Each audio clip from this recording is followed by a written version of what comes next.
Video like जरूर कर लीजिए और ऐसे वीडियो लगातार फ्री में पाने के लिए चैनल को तुरंत सब्सक्राइब कर लीजिए और बेल आइकन को जरूर टैप कर लीजिए ताकि आगे भी सारे वीडियो आपको मिलते रहे। यूट्यूब में फॉलो करते हैं तो प्लीज ये वाला फ्री टेलीग्राम चैनल जरूर ज्वाइन कर लीजिएगा। सारे नोटिफिकेशन सारे अपडेट यहीं पे आते हैं, ध्यान रखिए। नमस्कार साथियों, स्वागत है आप सभी के स्टडी फॉर सिविल सर्विसेज में। ये क्लास है हमारी एनिशिएंट इंडिया की और एनिशिएंट इंडिया में जो टॉपिक आज हम डिस्कस करेंगे वो है चंद्रगुप्त सेकंड विक्रमादित्य। इससे पहले की क्लास में मैंने चंद्रगुप्त सेकंड से पहले जो शासक हुआ है जिसका नाम है रामगुप्त, उसके बारे में आपको बताया और फिर हमने देखा था कुछ बेसिक जानकारी, इनको हमने पढ़ लिया था। आज हम आगे बढ़ेंगे और देखते हैं कुछ और महत्वपूर्ण इन्फॉर्मेशन। देखिए, कालिदास और अमर सिंह चंद्रगुप्त सेकंड के दरबारी थे। याद रखना, कालिदास बहुत ही महत्वपूर्ण है, देखेंगे इनको हम आगे।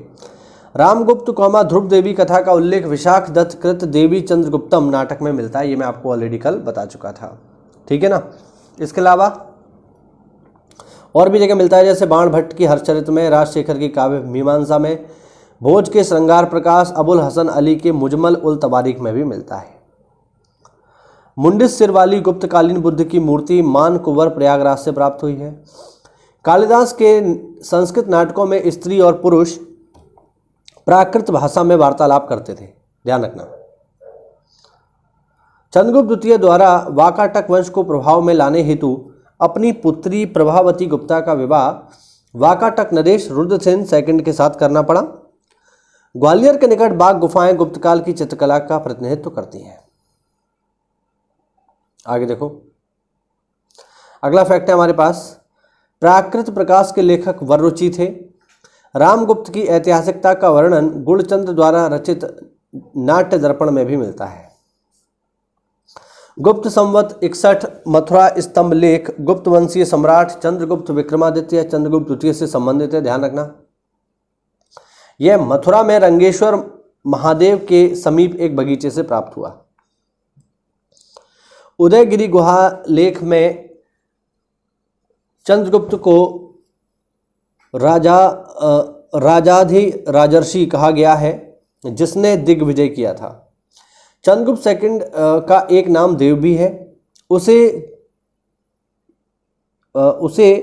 नरेंद्र सिंह भी कहा गया है या फिर नरेंद्र चंद्र भी कहा गया है। चंद्रगुप्त दत्त देवी की संतान था, यानी इसकी मां का नाम दत्त देवी था।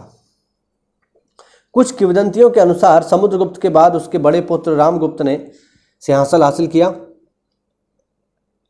लेकिन चंद्रगुप्त ने उसकी हत्या कर दी। ऐसा माना जाता है कि रामगुप्त के कार्यकाल के दौरान गुप्त साम्राज्य पर शक्तिशाली शक राजाओं ने आक्रमण किया। रामगुप्त युद्ध हार गया और उसे अपमानजनक संधि करनी पड़ी जिसमें उसकी पत्नी को शत्रुओं के खेमे में भेजे जाने का प्रावधान था। यह भी कहा जाता है कि चंद्रगुप्त सेकंड ने अपने भाई की हत्या कर दी और गुप्त वंश के सम्मान की रक्षा के लिए उसकी पत्नी ध्रुव देवी से विवाह कर लिया। ठीक है, सब हम ऑलरेडी पढ़ चुके हैं। चंद्रगुप्त सेकंड के शासनकाल के दौरान गुप्त साम्राज्य का क्षेत्रीय विस्तार अपने चरम पर पहुंच गया। चंद्रगुप्त सेकंड के नाम से उसको, या चंद्रगुप्त विक्रमादित्य के नाम से उसको जानते हैं, जिसने अपने साम्राज्य की सीमाओं का विस्तार युद्ध में विजयों और उसके काल के अन्य शाही वंशों के साथ वैवाहिक गठबंधनों द्वारा उसने अपने क्षेत्र का विस्तार किया। ठीक है, कैसे किया देखो। उसने नाग राजकुमारी कुबेरनागा से शादी करी जिससे उसकी एक पुत्री प्रभावती पैदा हुई। उसने प्रभावती का विवाह दक्कन के शासक वाकाटक वंश के रुद्रसेन सेकंड के साथ किया। ठीक है, अगला फैक्ट देखिए।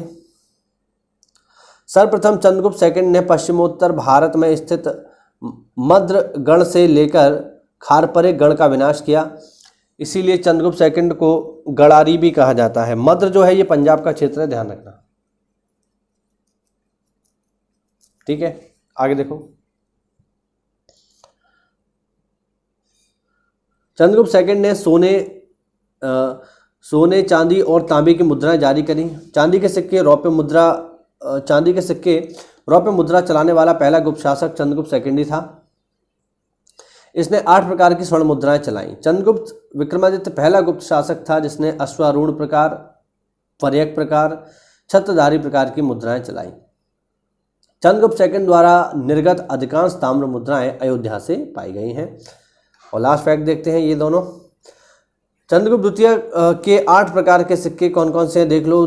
धनुर्धारी है, सिंह निहंता है, अश्वरोही है, छत्रधारी है, पर्यंक है, पर्यंक स्थिति, राजा रानी, ध्वजधारी और चक्र विक्रम प्रकार। और लास्ट पॉइंट है इसमें साथियों आज के लिए कि चंद्रगुप्त सेकंड विक्रमादित्य के दरबार में ही आया था फायान, जो कि एक चीनी यात्री था। कब आया है? 399 में, ध्यान रखना, ठीक है। आया है 399 में और गया है 414 में, तो करीब करीब 15 साल ये भारत में रहा है। चलिए, ये हुआ साथियों आज का वीडियो। अगले क्लास में हम चर्चा करेंगे इसके अभिलेखों की। तो मिलते हैं अगली क्लास में, तब तक के लिए जय हिंद, जय भारत, वंदे मातरम।